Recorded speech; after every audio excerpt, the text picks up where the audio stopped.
Today I'm going to show you guys how I replicated the song Deep End by Holly Humberstone. This song has a super grungy 90s atmospheric vibe with drop tune guitars and atmospheric layers. It was super fun to recreate it, and I'm going to show you everything I did to recreate it. But before we jump into that, let me introduce myself. Hi, my name is Seth. I work as a guitar-based pop producer in Seattle. I work remotely as a song completion producer, meaning I specialize in turning song ideas into finished tracks ready for Spotify. Songs I've written and produced have been featured on these Spotify curated playlist, and I did an entire album through Warner Music Group. So if you're a songwriter who wants to offload all this technical BS onto somebody else and just be a songwriter, check out the top link in my description. And now on to the rest of the video. I would say a majority of the sound of this track comes from these guys.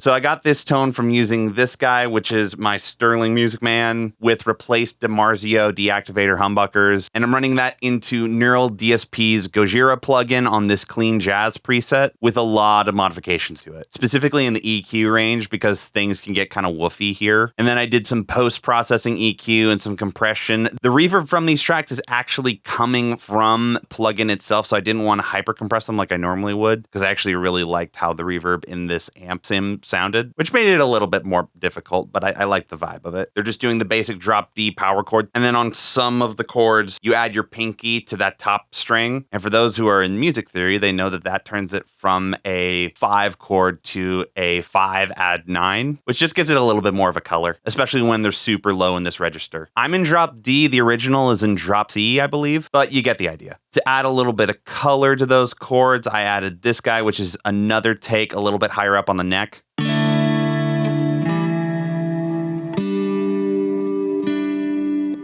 So for this, I used my G7 capo, which is honestly like my favorite capo ever. And I just put it up here on the neck, tuned back to standard. And I think I played some chord shapes in A and just sort of extended the higher register of those chords just because everything was super low and super deep. Patch is almost exactly the same. The post-processing EQ is way different because I didn't need as much low end, so I high-passed it a lot more. And then I wanted to add sort of a lead layer like they have in the original track. So I have this guy here, which sounds like this, which is a super drivey version of tone. And really all I did was turn up the gain a little bit and then use the built-in overdrive that they have.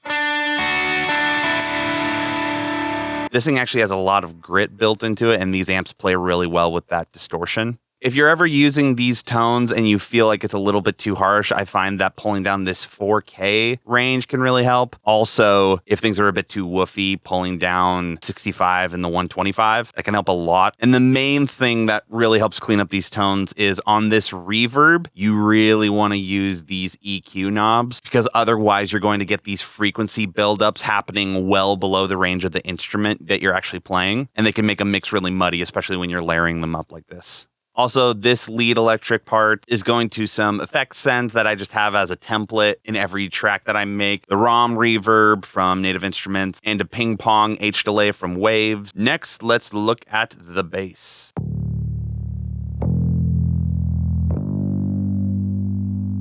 So I recorded this using my Music Man P bass 5-string, going into the Neural DSP, and I used my 5-string because I really wanted to get the low D in this, just because in songs like this, it's really important to be able to actually reach down to that low root. Like it adds a lot of energy to the track when you can actually hit like the first chord of the progression as like the lowest one. There's a lot of energy that you can add with that. I'm using the wide bass preset on this Corey Wong Neural DSP plugin. Again, did a bit, I think I turned up duration a little bit more. Did some processing with the Chris Lord Allergy Waves bass plugin. A little bit of mirror EQ on this guy. So I high passed it to cut off some of the really deep low end because it's a 5-string and there's a lot. But I also went to the kick drum that I was using in this track, sweeped around an EQ point like this until I found the fundamental frequency, which here looked like it was around 47. Then I went to the bass track and I cut that EQ point out. So now the bass and the kick are a little bit separate from each other, using a little bit of compression to sort of level it out. And then the Bass Rider plugin from Waves,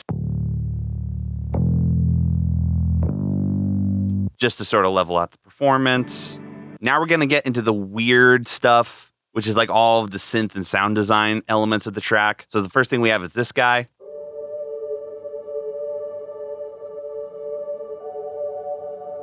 which is this Dark Days preset in Glaze from Native Instruments. It's like a really useful preset for pop stuff. Just doing a root in a fifth, adding a little bit of a 2 on the top. Actually, it was a 3. So altogether, we have 4 instances of arcade happening on this track. So let me just break down what each one of them sound like and what they're doing. So this first one here is a sound that I use a lot. This is the Weightless preset from Particles.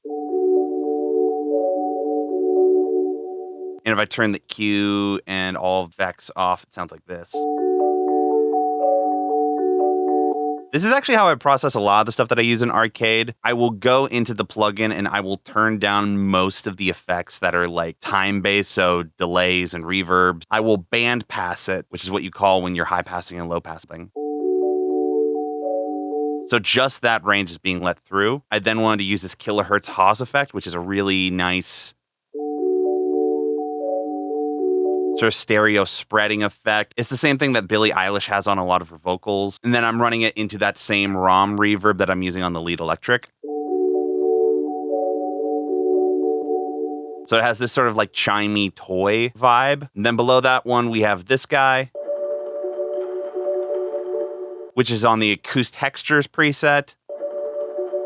Also, depending on what role they're playing in the song, sometimes I'll take sounds and I'll go into the individual editing menu for that sound and I'll move it up an octave or down an octave. And as you can see, I bandpassed one a little bit higher because I didn't really want that lower register rumble like the other one. I wanted more of like that sort of higher trill stuff that was happening. No Haas effect on this one. We then have this guy, which is another sound in Acoustic Textures. And this is an example of what I was talking about with repitching stuff. So right now it's a -2. Originally it was down here,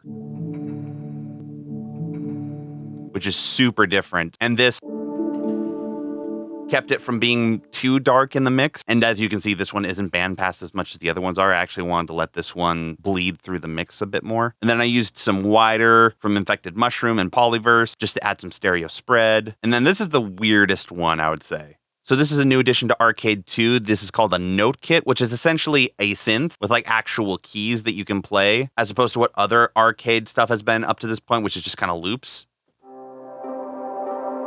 So if I play 2 notes like this, I can actually like play something.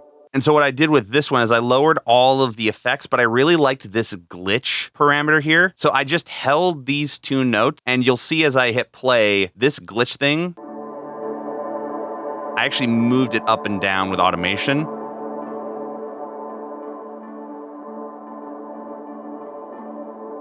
Which does some weird textural stuff on the back end. Again, bandpassed it. Looks like I used wider and the Haas effect, super wide, and this one has a little bit of that delay. So all together, all of these synths sound like this.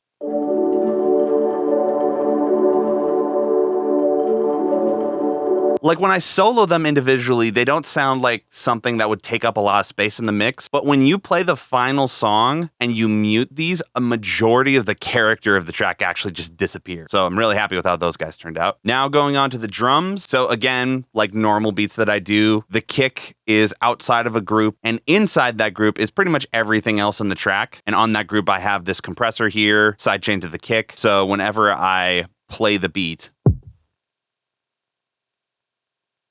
the kick is pulling down the volume of everything else to make sure that that low end thump of the really hits. And as you can hear, it's a dry kick drum, so no reverb, which is the opposite of what the rest of the drums are. So I'll play what those guys are.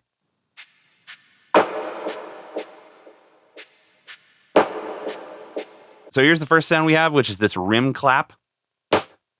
Super disgusting, really thwacky. And then I've layered that guy up with this guy, this Roku BME drums. So together they sound like this.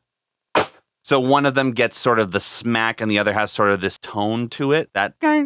And then in the song, instead of hi-hats, they have this really strange band-passed shaker sound. So what I did was I just took this Leno shaker sample, duplicated it onto 2 different pads of a drum rack. And with the drum rack, you can actually apply unique effects and plugins to individual sounds. And so one of them is hard panned left and the other is hard panned right, even though they're on the same instrument and it's centered. And then after the drum rack, I have this band-passed EQ. And then all these guys together in the group sound like this.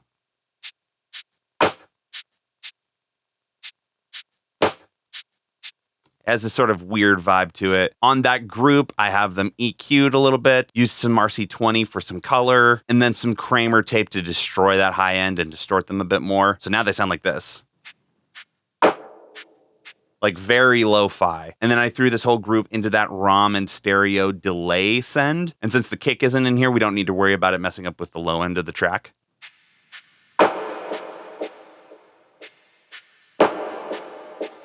And as you can hear, the thickness of that snare hit comes out a lot in this delay. So you can actually hear it. It just adds this cool effect to the snare. And yeah, I believe that is everything. Just using my normal mastering chain, not using anything crazy. Did use a bit of fresh air just because everything was a little bit too lo-fi. And here's what the final beat sounds like.